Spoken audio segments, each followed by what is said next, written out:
Welcome everybody to a Wednesday at the Damage Report. I am Francesca Fiorentini in for Little John Iderola, Little John yada yada yada. And as I mentioned, it is Wednesday, which means it's Big News Wednesday.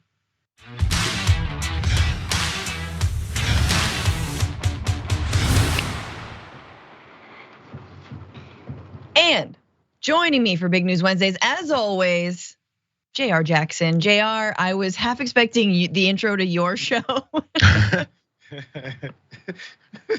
It's fun. It is fun. I like the intro to the watch list. Oh, it's hard. It's hard, but it gets me hyped. I've been ranking them. When I chose mine, I was like, oh, I'm gonna have the best badass beat for all of the lineup of shows, right? And it was like I was trying to rival with Dr. Richie, and then Senator Turner came in with Unbossed, and I like hers better. Now I'm so upset at myself. I'm like, come on, bro. It's so nice. It's such a nice change of pace. Yeah. Well, anyway, we love the Damage Reports, and I mean, you can't beat little Kirsten Sinema with a mini backpack doing a thumbs down. Every morning that just gets me riled up in the same way. Yeah, I wait for it. But we have so much news to get to. Some good stuff, some updates on the war in Ukraine, Russia's war on Ukraine, and Republican reactions to it. New insulin price decreases. Are corporations finding a heart?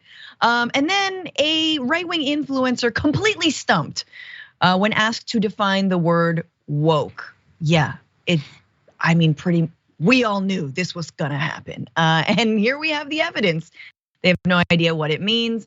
Stay tuned for all of that, of course. Make sure you are liking the stream, you're sharing it, you're letting people know that you're watching right now. And send us your comments, your super chats. We're gonna read them along the way. And we're gonna have some fun at the end. It's not all gonna be serious. But first, we gotta dive into some financial news. Jayar, are you ready? Is anyone ever ready for this? No. But there's a lot to get to. So it's a fast news Wednesday, not a slow news. Because Jayar. Oh God. The news. Everyone was extra evil on Tuesday to be like, ooh, Jayar's coming on the show tomorrow. All right. Well, let's dig into this guy. Okay. So now that Silicon Valley Bank has been bailed out, the Justice Department and the Securities Exchange Commission would like to assess the damage. They want to know what the hell just happened and who was responsible. So they are opening an investigation into potentially the stakeholders and the people who were at the helm of SVB. The Federal Chair Reserve, Jerome Powell, has said the Fed will conduct its own inquiry into SVB's failure. And interestingly, Senator Elizabeth Warren, who we'll get to a little bit more later, said that Powell himself should recuse himself from the probe, citing the Fed's sheer support of the 2018 regulatory rollback. Remember, we're all looking at the regulations and the lack thereof. And so it's very interesting to see someone in government call out someone else in government for their complete conflict of interest and their ties to the very same regulations that could have led to this moment. But anyway, what are they going to look into? It's not exactly clear what's going to be found, but if you jump to graphic 3, an SEC spokesperson referred to questions to a Sunday statement from Chair Gary Gensler, who said the agency would be particularly focused on identifying and prosecuting any form of misconduct that might threaten investors, capital formation, or markets more broadly. An SVB investor on Monday filed a lawsuit against the bank's parent company, alleging, so this is someone who was invested in it, alleging that it violated shareholders' rights by failing to disclose its exposure to the Federal Reserve's interest rate hikes, which have been inordinately hitting the tech sector. The complaint, which seeks class action status, also names Becker and SVB Chief Financial Officer Daniel Beck as defendants. Okay, so let's rewind a little bit. Becker, right, is the head of SVB. Now, what was he doing in the lead up to this complete collapse? It turns out that not only, of course, was he one of the people who encouraged the deregulation of mid-sized banks and small banks like SVB, but he actually sold his shares. So late in February, as his bank's stock price began to dip, a trust he controlled sold $3.6 million in SVB shares. This is according to the SEC. So dude was offloading his own shares of a bank that he was trying to get the Fed to deregulate on. So he's trying to have it both ways. And as you heard from the class action lawsuit, others investors are like, look, I was the last on the phone tree, as we talked about. So I'm gonna sue you over that. But also, and this Jayar I think is interesting, gonna sue you over the idea that like, hey, I didn't think interest rates applied to me. I thought they just applied to first time homeowners who just, kind of want to like tread water and, live a decent life. But me, a Silicon Valley investor, what? I thought the regulations prohibited me from having to, comply with interest rates. It's like, no, dude. Anyway, what are your thoughts on this and the sort of the investigations now taking place? This is one of those things now. So as this is blown up, and of course, actual regular customers that were involved with this bank whose money was at risk, and then of course, as other folks started pulling it out, is when all this went crazy. Have you seen any of these types of things, at least specifically in this story, about them talking about representing these customers, these folks who were at risk over this, who weren't privy to this information, who maybe couldn't pull out their $3.6 million or their investment and all this stuff in this bank? They're talking about how they want recourse because the people with all this money and all this power and influence and position are now over the barrel, I think is the term. Right, yeah. Now that that's happening, they're looking for their money back or some kind of punishment for the folks who did this to them. We still haven't heard, at least to a large enough degree, to this type of thing about these regular folks who have been affected by this. Those folks, who cares? Small potatoes, who cares about those folks? But we will find from these folks now having to go back and forth suing and countersuing and bringing all this to light is all the dirty things that were happening behind the scenes, which of course we're seeing now in the types of deregulations that was going on and how they knew how it could go that way, and they're protecting themselves no matter what. And if we're paying close enough attention, I get it's a little bit, confusing and in the weeds if you're not in this on a day-to-day basis, which I'm not either. But if you start to see it and then people breaking it down for those layman terms for people to understand, you will see where the people who are controlling this money are doing, what is they're doing with your money and how much they care about your investments, your money, your life savings, everything that you've done, your loans that you've gotten, stuff you try to do in investment and trying to live that American opportunity that we always talk about. But we never really give a full lane to that type of opportunity if you're just a regular person. And how and will we change that? Yeah, and I'm of two minds, because I think for sure there's going to be all these lawsuits from, smaller holders at SVB, but at the same time, they knew that they were investing in a risky sector, a tech sector that, bursts and booms at within months, and also that anything over $250,000, which I'm assuming most of the investors in SVB had, was not going to be insured by the FDIC, was not going to be insured by the federal government. And yet, as I think a lot of us have been pointing out, lo and behold, when it all goes kaput, who gets the bailout, right? It's, we're still in negotiations over whether students can get a bailout. But of course, if you're an investor in this bank, you're going to get that bailout. Now, there's some looking ahead to how do we prevent this from happening? And I think we all know how, regulation. So Senator Elizabeth Warren and Representative Katie Porter have both introduced a bill that would roll back these Trump era regulation rollbacks. So rolling back, so bringing regulation back. The bill is called the Secure Viable Banking Act, and it would put banks with at least $50 billion in assets, which seems like a lot, back under strict Federal Reserve oversight and Dodd-Frank Act stress tests. A bipartisan 2018 bill to loosen Dodd-Frank raised that threshold to $250 billion, which exempted the Silicon Valley Bank and dozens of other banks from the strictest federal oversight. I mean, and this is where we are, Jayar. It's like, if $50 billion, which honestly seems like a hell of a lot of money to me, if that is enough to cause panic in the marketplace that maybe other banks would go over, then that is a bank big enough to regulate. So you got to regulate it. Anytime they're trying to fight and lobby against those regulations, that's always a good an indication of what they're trying to avoid. Again, it all depends on where people are in society. If people are asking for certain amounts, if you're asking to raise your credit limit for credit cards, and then your bank looks at how much you make 25, 30K a year, and you're like, yo, I'd like that $15,000 credit card, please. They go, you can't do it, bro. What's the matter with you? Why all the time. Yeah. Yeah. But when it comes to folks who then, if they're over, if they're over their skis, it's okay. We'll figure it out because now you're too big for us to deal with. But we won't call it too big to fail because that's become such a normal, common term now from regular folks who understand how horrible that is. So we'll just say you're a medium-sized bank and not tell you we've raised and loosened these regulations to $250 billion. What kind of medium undersized bank is that? But they like to say community banks, the things in your neighborhood, in your town of 25 to 30 people. That's not the situation, bro. These are banks that are even getting naming rights on stadiums and buildings like that, but we don't consider them large or this big. They do. I mean, what's interesting, right, is like the right has no line on this, right? Like their line, as we've covered, is just the bank was too woke. But are they gonna be voting for this Porter-Warren bill? Nah, they don't want more regulations on banks. Right? Like it's the free market. Let it do what it's gonna do. Oops, it hits, working people eventually. Oh, a bunch of banks go under. Now we love the government. Oh my God, we hate the government. No government involvement. No, we really need the government now. I'm pulling a jank cry face. But it's just incredible, that amount of hypocrisy constantly.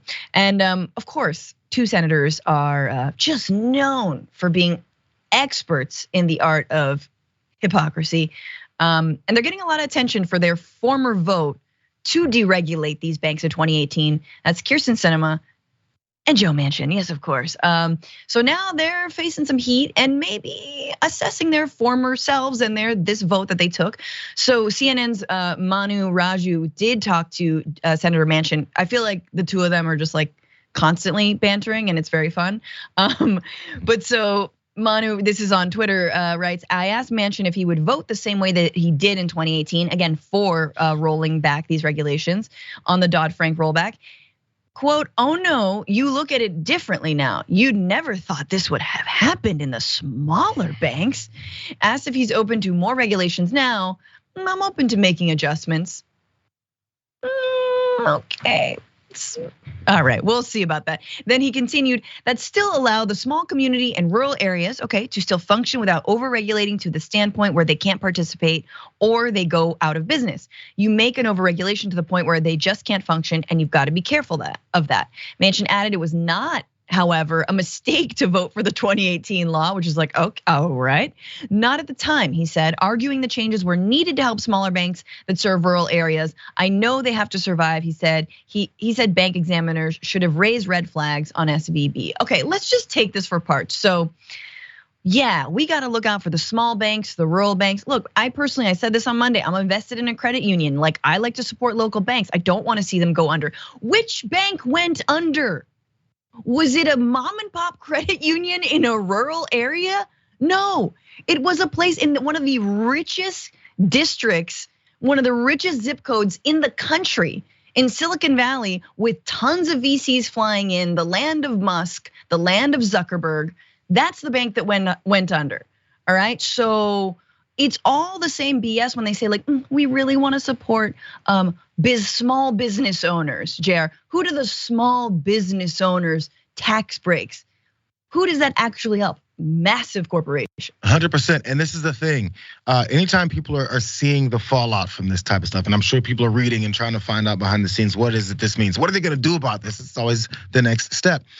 Senator Manchin just told you guys, just like they do whenever there's a mass shooting, a school gets shot up, and then they go, who could have seen it coming? Lone wolf, and then people say, so what are you gonna do? And then they start spinning their wheels. Joe Manchin is in the middle of that same thing, because I wrote down a few things he said. Who could have seen this coming? He basically said, everyone could have seen this coming because we've seen it before, but he'll repeat that. So that means we're going right back to the starting point. He says he's open to making adjustments.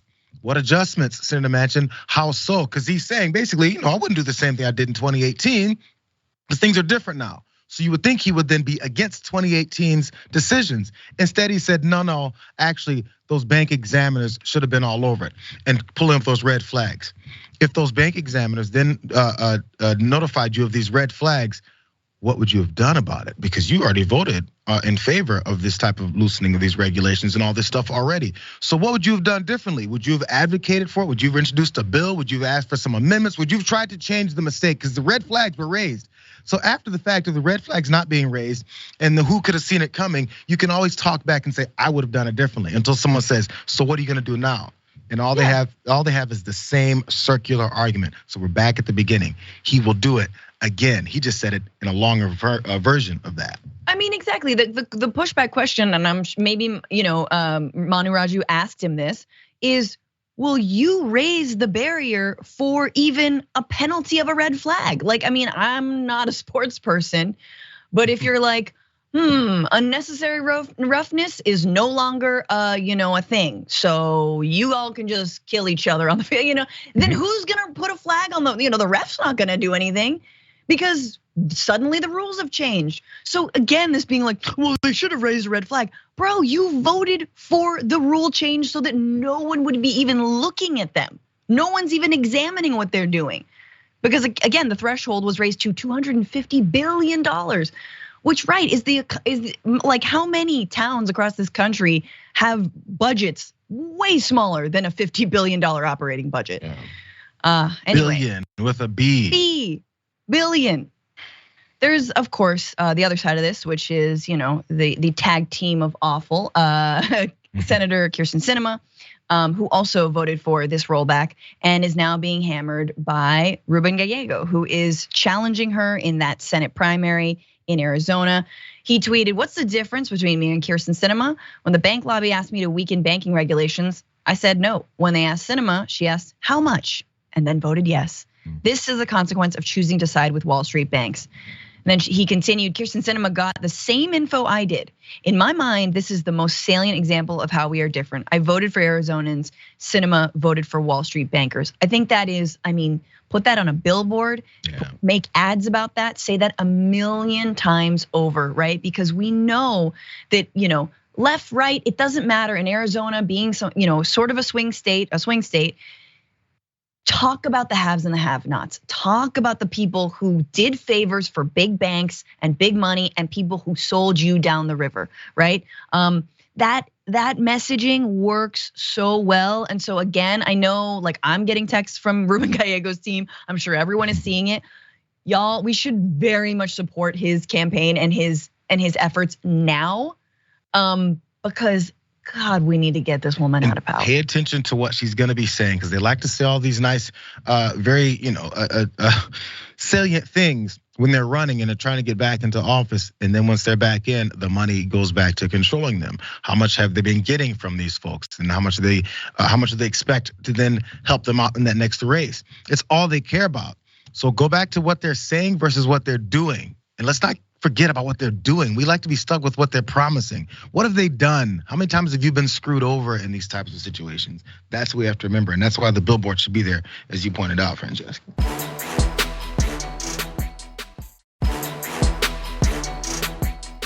Pentagon's European command says the Russian airplanes targeted an unmanned American MQ-9 Reaper drone that was flying in international airspace over the Black Sea. The two Su-27 fighter jets conducted what the US calls an unsafe and unprofessional intercept with the US Air Force drone. They say one of the Russian jets struck the propeller of the US drone, which forced US operators to bring the drone down in international waters in the Black Sea. Now that came just after the Russian jets had dumped fuel on and flew in front of the drone in what the US side calls a reckless, environmentally unsound manner.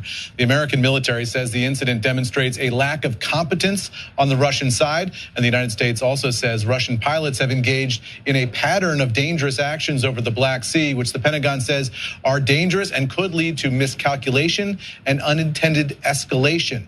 The MQ-9 drone is made by General Atomics, and it's mostly operated by the US Air Force for long endurance, high altitude surveillance missions. The Pentagon says US aircraft will continue to operate in international airspace. Okay, thank you, newsman, for doing my job for me. There you had the whole story explained. But basically, it appears as if Russia did shoot down a US drone. And it was a fighter jet that shot it down. And currently the United States is trying to get back their drone because that's a few schools right there now in the Black Sea. We could use that money back here. Oh God. So this is Air Force General James Hecker explaining what happened. He says our MQ-9 aircraft was conducting routine operations in international airspace. It was intercepted and hit by Russian aircraft, resulting in a crash and complete loss of the MQ-9. The MQ-9 drone system, in case you're not familiar, is designed to collect intelligence and carry out reconnaissance missions and is manufactured by General Atomics Aeronautics Systems. The remotely piloted system can carry a combination of Hellfire missiles, Joint Direct Attack Munitions, or JDAMs. JDAMs, good God. Pentagon press spokesperson, US Air Force Brigadier General Pat Ryan declined to say if the drone was armed. Now, that I think is pretty key. However, this was international waters.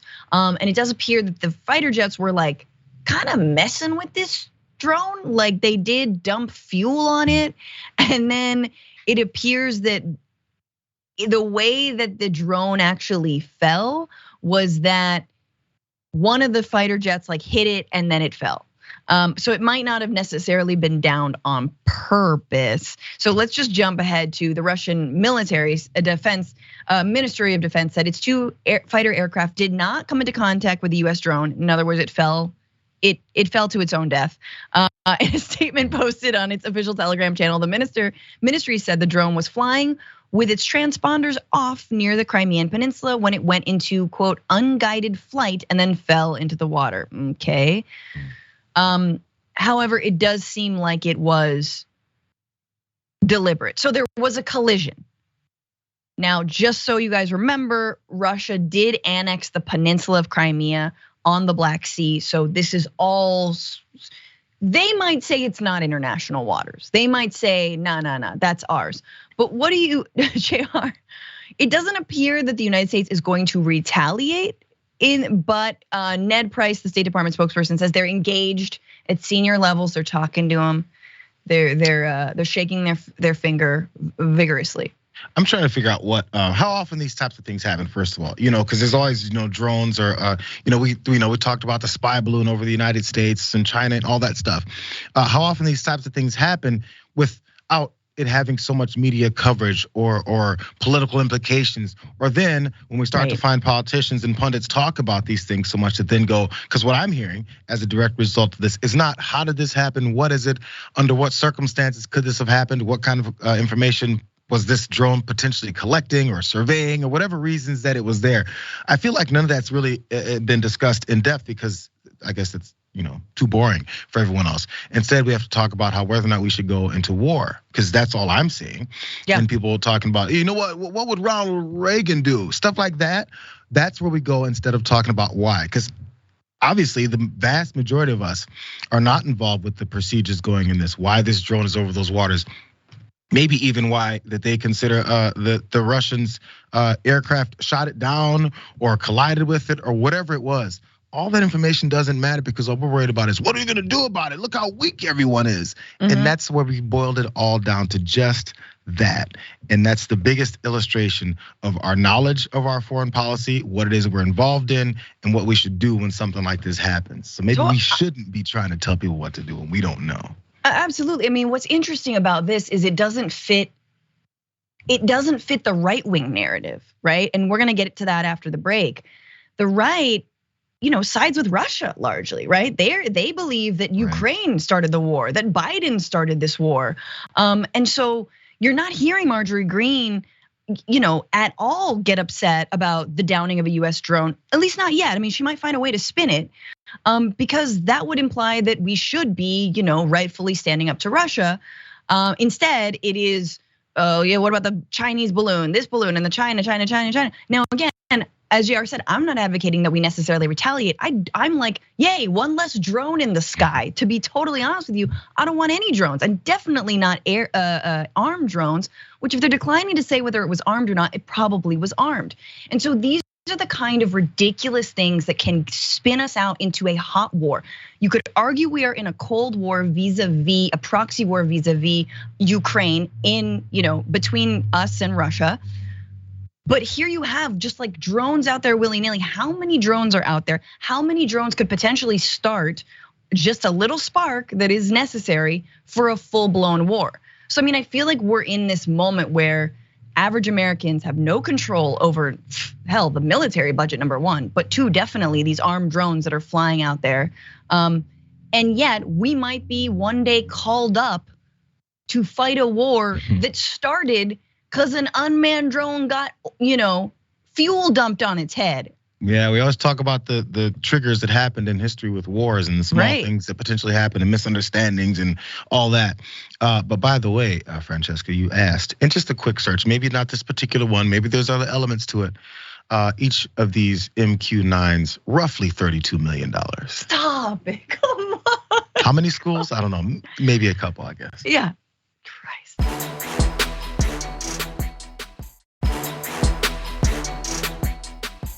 John Idarola went out for a pack of smokes, as one of our commenters has said. But we got some more on Russia. So let me just set the stage. So we all know that the Trump campaign and the GOP at large has been fairly compromised with its dealings with Russia, accepting Russian money in the past vis-a-vis the NRA. But what about news outlets? What lines can we draw between propaganda outlets like Fox News and, I don't know, the Russian government? Well, interestingly, the Republican Accountability Twitter account put together this shocking clip that honestly, to watch this mashup, a little bit sends chills down your spine. Here is Tucker Carlson and his talking points on the Russia-Ukraine war side by side with Vladimir Putin's talking points on the Russia-Ukraine war. The West started the war and we used force in order to stop it. If there is any single American who deserves scorn and yes, blame for the invasion of Ukraine, it would be Joe Biden. The Ukrainian people have become hostages of their Western masters. Ukraine is not a democracy. It's a client state of the Biden administration. The US were training on the future theater of military actions by owning biological laboratories in Ukraine. Military biological programs are under development in Ukraine, financed by the US Defense Ministry. Western countries were setting military bases on our border. The Russians don't want American missiles on their border. They don't want a hostile government next door. NATO took specific actions, expansions to our borders. Getting Ukraine to join NATO was the key to inciting war with Russia. The elites of the West are not hiding their goals. They are trying to inflict a strategic defeat on Russia. The Biden administration wanted all along a regime change war against Russia. The initiators of the sanctions are punishing themselves. So it's not Vladimir Putin who's getting punished, it's American citizens. It's you. The West provoked the growth of prices in their own countries, collapse of energy sector. Gas prices are already the highest they have ever been in history. So the price of natural gas and the price of electricity and food and everything else you buy. I think we should probably take the side of Russia if we have to choose between Russia and Ukraine. That is my view. We're on Putin's side. He really is. He really is, you guys. And look, it is fine to make these points as an individual, as like someone who is analyzing the situation.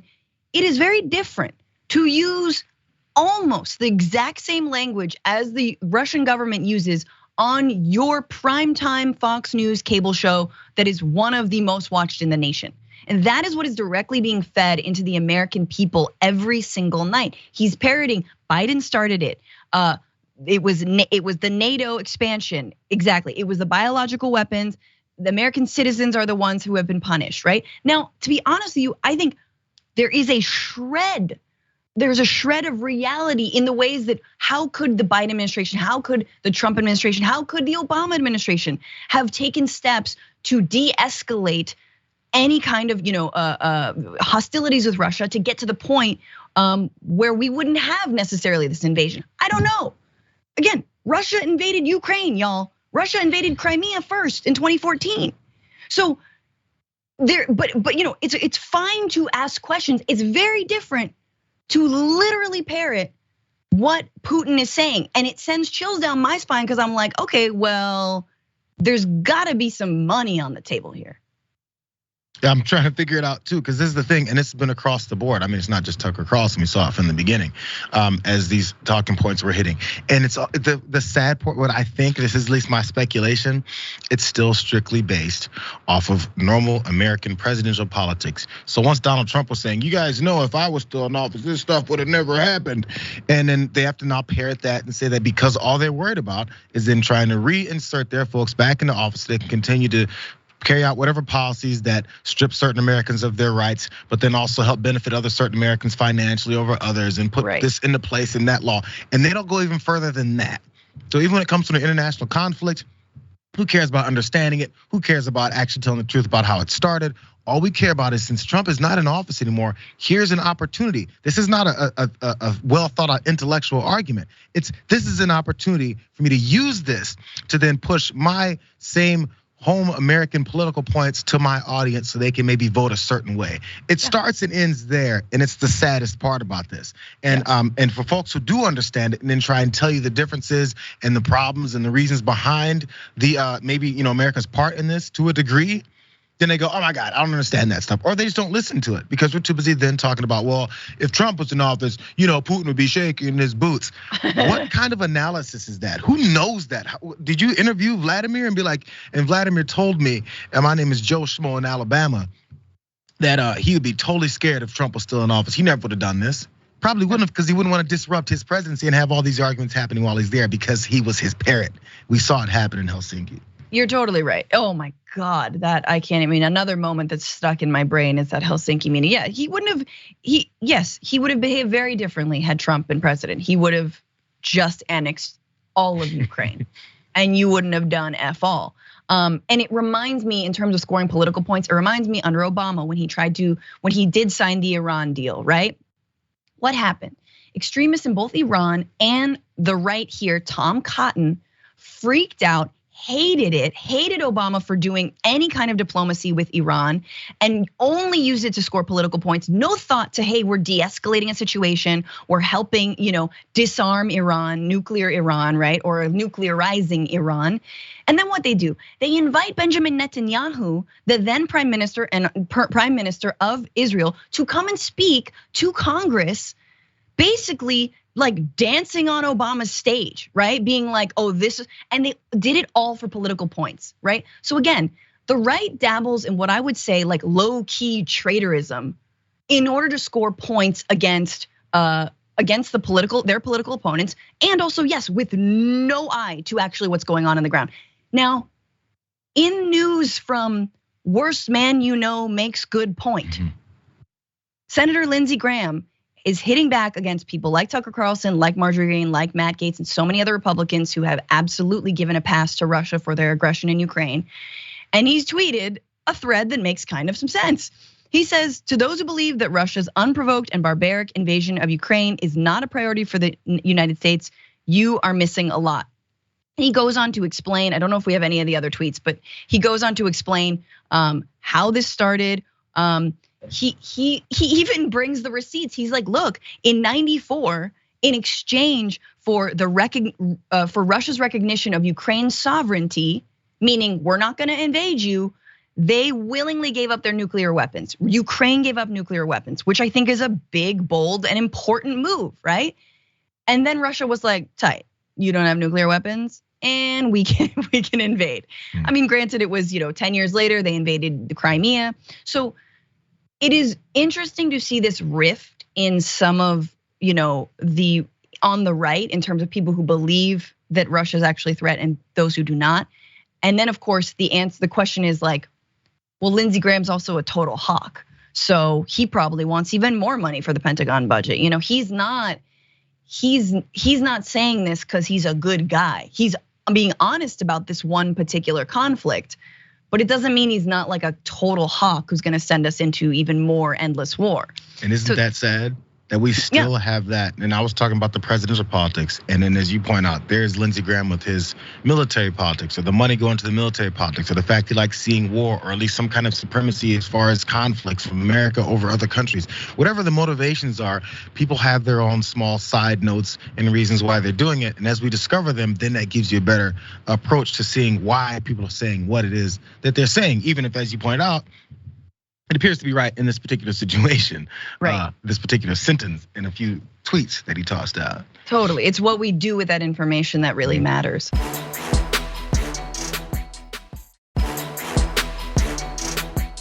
Big Pharma, growing a big heart. It's like the end of the Grinch who stole Christmas. So another company has decided on its own volition to lower the price of insulin to $35 a vial.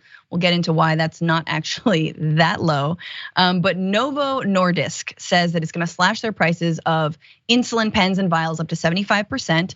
Again, this is following on the heels of Eli Lilly, that insulin maker's announcement that they also are lowering their vials to $35 a pop.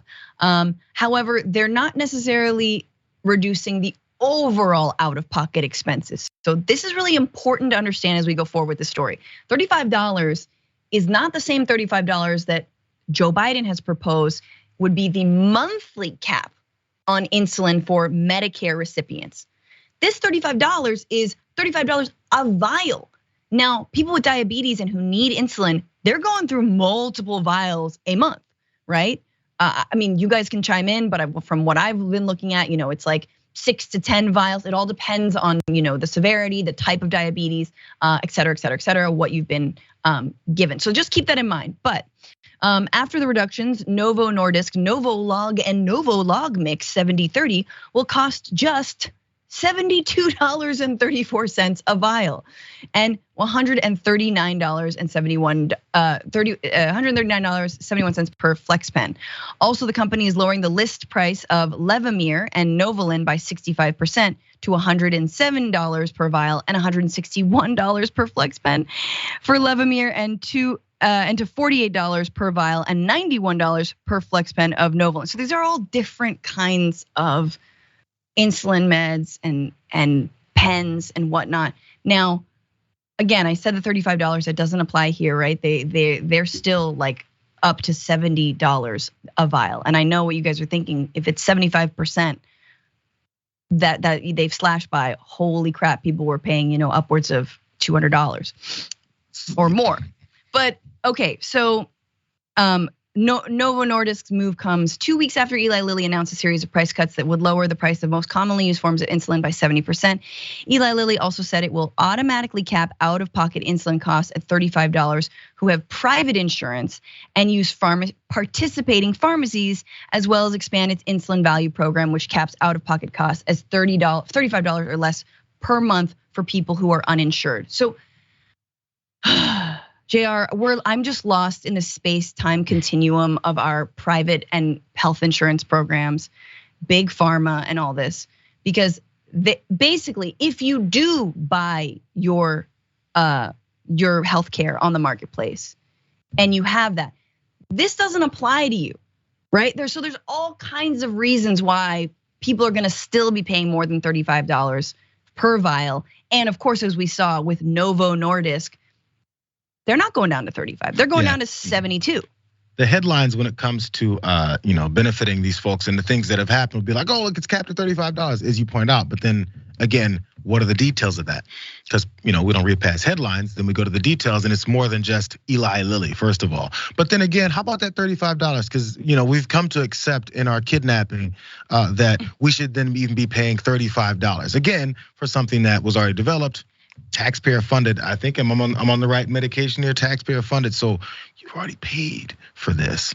Yeah. But still, afterwards you pay $35 more because they've now lowered it because they care. And that's going to be the general energy and characteristics behind this. But if $35 is so low, why are you still charging $35? Why isn't it zero? Hey, huge corporation worth billions of dollars. Why is $35 so important to you? But then it's supposed to not be so important to me. And I'm supposed to be ashamed to say, yo, $35 is too much. And if you lower it to $5, if I say, you know what, $5 is too effing much.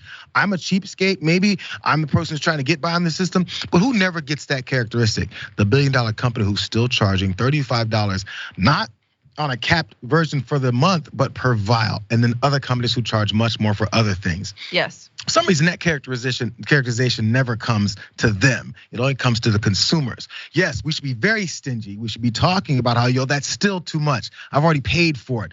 If you've already paid for something, do you feel good going back and paying for it again, especially since you need it Right. Absolutely, for your health. You paid into it, and exactly right. So this is, a lot of this seems to be preempting the fact that Joe Biden, under the Inflation Reduction Act, has passed that in 2024, so not yet, no one on Medicare will be paying more than $35 a month for insulin, right? But it also comes from, it seems, overcharging for insulin in the past. So in Eli Lilly's case, they were being required by Medicaid to reimburse state programs after having gouged them for their vials of insulin. And this move to lower the price by their own volition, that move actually is gonna save them some money. So this is from Politico, but it's been reported multiple places. State Medicaid programs would have generated about $150 in revenue for every vial of Humalog they purchased had Eli Lilly, the pharma company, had not capped its prices. About $140 million in revenue nationally, based on calculations by Sean Dixon, a drug pricing expert at the nonprofit West Health Policy Center. So effectively, they preempted what they needed to pay back to these state Medicaid programs because they effectively swindled them out of money by overcharging them for insulin. And so now by lowering it, they can skirt the penalties that they would have already had to pay. They're so magnanimous. They care about you and your health. That's the reasons why they do these things.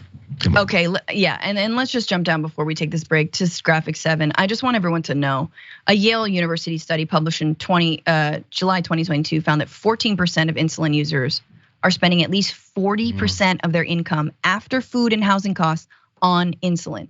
A 2021 study found rationing behaviors to be common among a sample of 982 people with diabetes, with 16.5% reporting they often skipped doses, took less insulin than required, or delayed purchases to save money. The United States spends more money on insulin than any other nation in the world. We pay more for that drug, that necessary drug that again was sold for $1. It was $1 back when the Canadian researchers actually discovered it, I believe. This is the result of capitalism, you guys. I mean, what? Business is to do this. It's insane. We got to take a break though, but there is more news on the other side of this.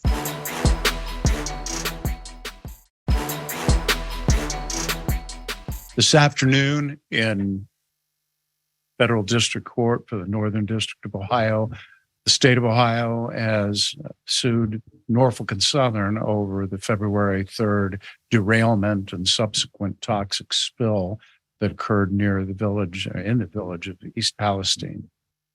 This is a 53-count complaint, 106 pages, and looks to hold Norfolk and Southern responsible for their actions. All right, so that was Attorney General Dave Yost of Ohio, bringing a lawsuit against the rail company Norfolk Southern for that derailment in East Palestine, and then the subsequent burning of toxic chemicals, which they consulted no one about before they did it. So it is actually a 58-count lawsuit, according to the Washington Post, that was filed Tuesday in the U.S. District Court in Northeastern Ohio, seeking at least $75,000 in damages. I feel like we can go a little higher, but the amount will balloon because authorities are still calculating how much they've spent on the disaster. There we go. So how much local authorities have had to actually help with this cleanup. So this is still from Dave Yost. The fallout of this highly preventable incident may continue for years to come. There's still so much we don't know about the long-term effects on our air, water, and soil. So at least you got locals and folks standing up for the people of East Palestine. Notice how he wasn't drinking any water during that statement. And I'm very excited to see an official not do that stunt. But just some responses and then I'll kick it to you, Jayar. So Norfolk Southern, they say, the company says they're committed to cleaning up the town, providing financial assistance to those affected. They're also aware of residents' concerns, including their long-term health, property values, and access to potable water. This is from Connor Spielmaker. Every day since the derailment, our goal has been to make it right for the people of East Palestine and the surrounding communities. We are making progress every day, cleaning the site safely and thoroughly, providing financial assistance to residents and businesses that have been affected, and investing to help East Palestine and the communities around it thrive. What do you think, Jayar? Well, I guess it's as with maybe the health issues that could be going forward after the spill, and folks that are still there that can't leave, being affected by it as we go into the future, which is unknown for now. Also, this is gonna will wait to be seen what it is that they're doing. Because again, when it comes to companies like this, we see the way the delay happened with just them getting there and doing something about it because they're thinking, yo, we don't know yet. And maybe that's the first problem. It starts with PR because again, this is a business. So if something like this happens, the first thought is how do we make sure this doesn't look so bad for us that it affects our business going forward? Right. I mean, F the spill, F the people. We're trying to make sure this doesn't affect us further. That's number one on their list, again, because it's a capitalist society. So we have to make sure that we're making our money again on the back end of this. Whether or not they care enough about it or not, that has to be number one. So that's why they didn't show up until now. So then these are nice statements to say what they're doing in supporting the community financially and rebuilding and cleaning and doing all that. But then how, and if they don't understand it, which I guess it's not the folks that are cleaning up's fault, how do you know exactly how it's affected? We're still waiting and seeing. Yes. But you have to be able to say that if you're gonna be honest enough with folks around there, and then all the blame will continue to be on you. The onus will be on you to make sure that it's happening a certain way. And will they? We'll see. Remember Flint? I mean, that kind of just faded away. Did it ever get actually fixed? No, no one went to jail. No one served time. These are, I believe, criminal acts, and they're gonna keep, look, Norfolk Southern already has had another derailment. They are not committing to stopping the transfer of toxic chemicals. They're not committing to any meaningful consultation. They're not committing to adding new brakes that they know would actually stop derailments like this to their current rail system.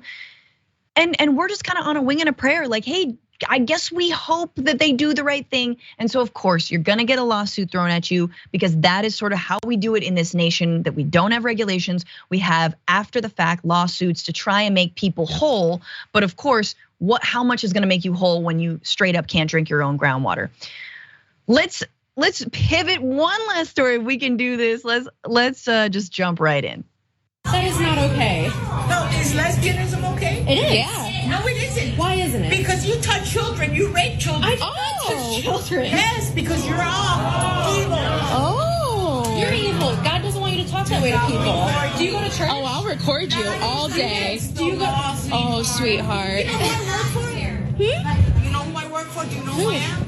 No, nobody knows who you are. Okay, great. You ought to be ashamed of yourself. You should be ashamed of yourself talking to people this way. No, sweetheart.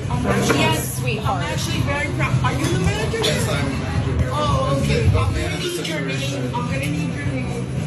My business card is right there, but Where is it? No, let me have it. We're so sorry. No, it's not you. Yes, the bigot in lime green with some fun little underboob sweat stains, just yelling at a lesbian couple in a Starbucks in Miami. There you go, Florida woman. Florida woman. This is a Starbucks in Coral Gables. And she confronted a woman, Casey Uri, who posted this on TikTok. And she was with her girlfriend, Lauren Skirbeck. They were on their way to a cruise. And here you have a woman. And if you didn't hear what she said in the beginning, it was lesbianism is evil. You touch children. And their response was, no, we don't. Why would you say things like that? Jayar, this is what... Oh God, someone who's been following Libs of TikTok. Sorry, your thoughts.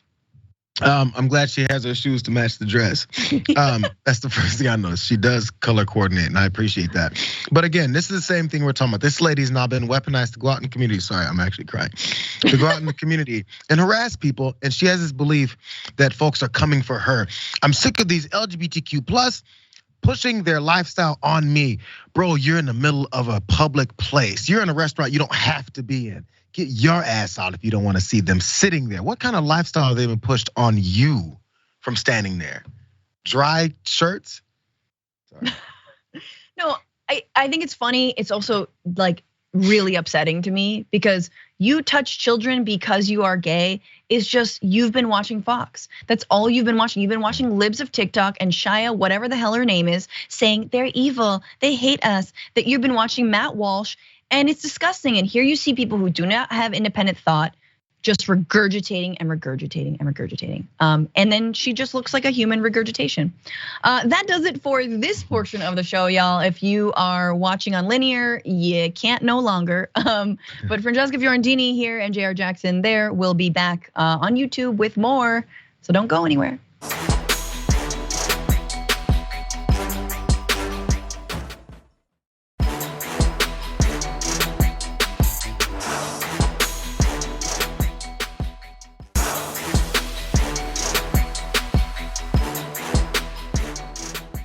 Thanks for listening to the full episode of The Damage Report. Support our work, listen ad-free, access members-only bonus content, and more by subscribing to Apple Podcasts at apple.co/TYT. I'm your host, John Derola. I'll see you soon.